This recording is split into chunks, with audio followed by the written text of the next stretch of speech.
I think sometimes people hear my videos and assume I believe parenting is some kind of cookie cutter formula.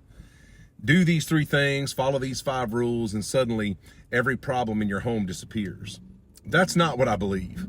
Parenting is complicated. Children are different. Some children are naturally compliant. I understand that. Some are extremely strong-willed. Some have ADHD, autism, developmental challenges, emotional struggles, certain traumas. I've considered these things, and good parenting requires wisdom. You have to know your child. You have to adjust the way that you teach and communicate and correct and structure the environment. I get that. But here's where I want to push back. Different children may require different methods, but that doesn't mean the basic principles disappear. Because when I listen to parents and I listen to them describe what's happening inside their homes, the overwhelming majority of homes, here's the problems. They keep coming back. The same 3 things. Number 1, there's too many rules or no clear rules at all. Some homes have 50 rules and nobody remembers them. Other homes basically have no rules until mom and dad finally get frustrated. Simplify it. Start with a handful of non-negotiable rules. We speak respectfully. We do what we're told. We contribute to the household chores or whatever. We tell the truth. We take care of our responsibilities. Your children should know exactly what the expectations are without having to find out what kind of mood you're in. Number 2, there's no meaningful consequences.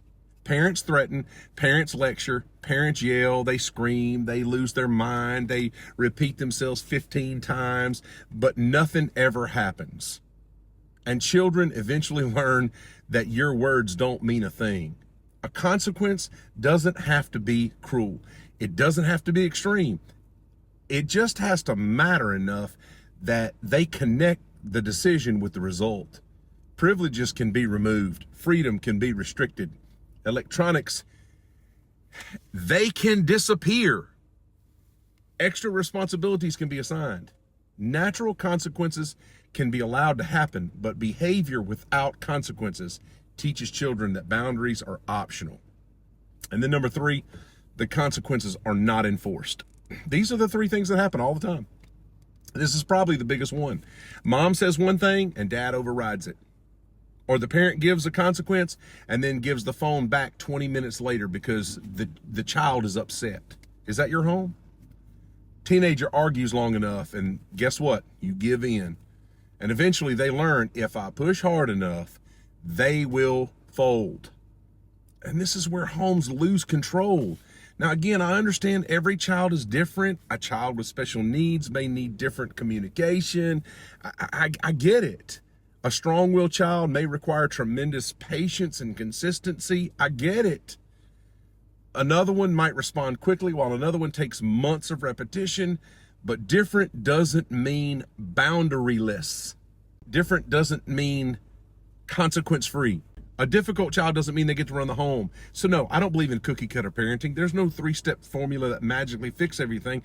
But before we convince ourselves that our situation is so unique that nothing applies, we need to check the foundation. Are the rules clear? Are the consequences meaningful? And are we actually enforcing them consistently? Because in a tremendous number of struggling homes, I've seen it over decades. This is where the breakdown began. Don't make parenting more complicated than it has to be. Know your child, use wisdom, make accommodations where they're genuinely needed, but never abandon the basic structure of parenting, consequences and consistency and rules. Different children need different approaches, but every single child needs parent leadership. I hope this helps you today. God bless you.